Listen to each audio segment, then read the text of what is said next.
Hi everyone, Laura Roman here. Happy Friday afternoon. I hope everyone is doing well. If you saw my topic, today's topic is one about fighting. And if you fight a lot in your marriage or in your relationship, how to stop doing that. That's the topic for today. And the answer is don't take the bait. And I'll explain that to you. So if you find yourself fighting a lot in your relationship or fighting a lot in your marriage, I'm going to help you with that today. For those of you who don't know me, my name is Laura Roman. I am a psychotherapist in private practice. I'm also a relationship expert. And what I do is I help people to find the confidence they need to have more dynamic lives and more dynamic, healthy, and fulfilling relationships. I'm also here every week on Facebook Live. I'm going to be coming different days than I have in the past, so just stay tuned and please follow me. I would love it if you'd follow me, and then you'll get all the juicy, wonderful little Facebook Lives that I do. So let's talk about this topic and about the fighting. And I know that there are people who fight all the time. And what I mean by that is they may be fighting once a week, maybe a couple times a week. For some people, it's an everyday occurrence. And it's sort of like, that's too much. And what happens is that people come into my office because I work with couples and they'll say to me, well, Laura, everyone fights. And I'm like, well, actually, no, it's not true. Everyone doesn't fight. You can have disagreements for sure, and you're not going to agree on everything. And if you've never disagreed with your partner, that's a whole nother topic. And if you've never, ever said anything nasty to your partner, that's probably sort of unrealistic. But the fact is that in healthy marriages, there isn't a blow up or fighting that happens all the time where people are screaming at each other. I mean, I've seen people come into my office and just be screaming and yelling at each other, won't even let me get a word in edgewise because they're just so angry about what has ever happened. And the fact is that if you find yourself doing this, that is a problem. That truly is a problem. And, infrequent fighting or disagreements, those are just an indication that you're in a relationship and you have two different views. But for people who are fighting all the time, what I'm going to suggest to you is this, is first of all, look at what it is that you're fighting about. And I know that everyone thinks, oh, the other person's so unfair, or they're so unreasonable, or they don't see it my way. And that's absolutely true, and that's the reason that you're fighting. The other reason is, and I think the reason that many people argue is because the partner says something to them and they immediately become defensive. They start to defend themselves. Or the partner knows, if I bring up this topic, this is really going to irritate them, and so I'm going to bring it up. John Gottman, who is a well-known marriage therapist and researcher, always says that there are 5 things that people fight about consistently, that you always go back to those same topics. I don't know if I agree with him necessarily. Of course, I'm not a researcher, but there certainly are things that people do fight about pretty consistently. And if you know that, then don't take the bait. And what I mean by that is that if your partner says something to you that you know that they're doing because they know it's going to piss you off, then don't respond. And it goes along with my whole theory about, the bag of shit and like where you're going to put it, like give it to them.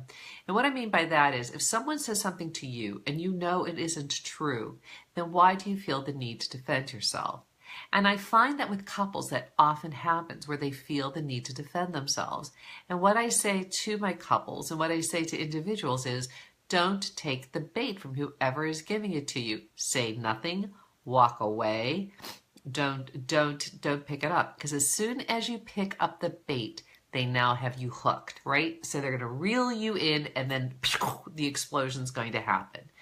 So my suggestion is always is that when you see that, and that's why in your more calmer moments, you have to think about what it is that they're saying to you. Now, I'm not saying in any way, shape, or form that I think this is easy, because I don't think it's easy, but it is doable and you can do it. And the more it happens and the more you work on it, the better you're going to be. It's kind of like a skill where you are eventually going to figure out I don't have to do this anymore. Excuse me, my allergies. Like, I don't have to do this anymore, right? I don't have to fight with you. It's not that important to me. And I'm not going to get into it with you. And lots of times what happens, and this is totally a different topic, is that people will keep, pushing you and pushing you and pushing you. And what you want to say in that circumstance is that, without taking the bait, you want to say, I'm not exactly sure why you're doing that, but I think it's because you really want to piss me off. Thanks so much. You really want to piss me off. And I am not going to give into it. I think it's what you're doing. I don't know for a fact. Now, again, that's going to depend on how calm you can stay within the situation. But if you haven't taken the bait, then you can stay pretty calm in the situation.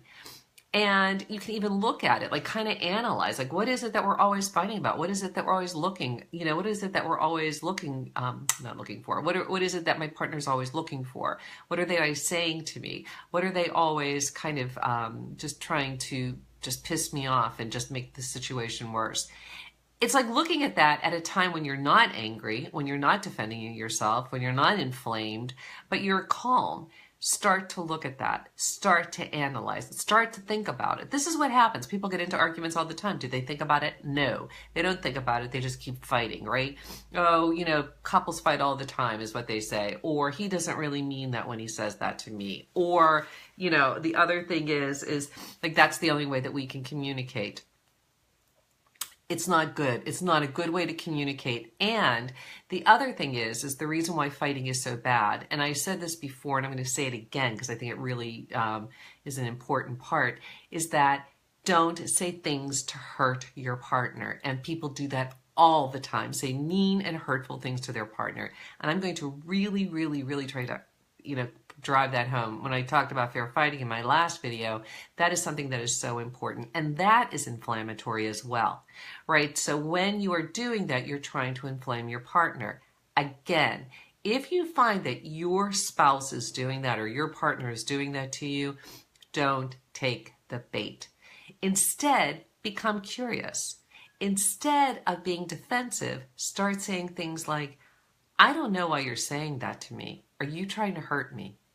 It takes all the air out of it. See, the thing is that people always expect that we are going to defend ourselves. So when they say something to us, their expectation is, oh, they're going to say blah, blah, blah, whatever, because we're used to that back and forth, right? It's like a badminton game. We're just used to doing that with each other. We lob the badminton, the little birdie, we lob it and they lob it back to us.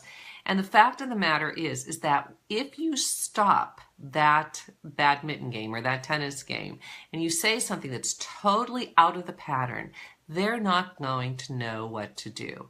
You're not taking the bait. You're not doing the usual.